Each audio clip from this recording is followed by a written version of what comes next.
One of the trends we're seeing at all the auto shows, especially here at Geneva, is less having to buy a fancy car to get the fancy tech. The 2015 Ford Focus is a good example of that. There's the new Ford/Aston Martin-esque face.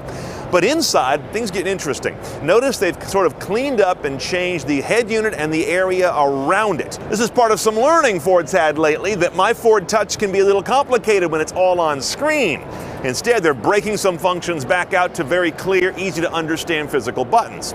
Beyond that, the screen interface has been smoothed out and cleaned up as well. And showing all of those improvements, a bigger physical screen. Now the driving technology. Ford was pretty early in having assisted parking, which is not exactly self-parking. You operate the pedals, it operates the wheel. Now you're going to the point where this kind of a car is going to operate the brake and the accelerator and the steering wheel. It'll also go the other way, parking spot exit. And this parking tech will work for the dreaded parallel or the much easier perpendicular parking. You know where we're going in a few years, the kind of car that parks itself while you're completely outside of it, even in a spot that's barely big enough for you to open the doors and get out of. And an example of another big tech trend we're seeing here under the hood, which is really high-strung, small displacement engines. In this case, it's 1 liter, 3 cylinders, turbocharging, of course, direct injection, what Ford calls EcoBoost, but what everybody is using in combination these days.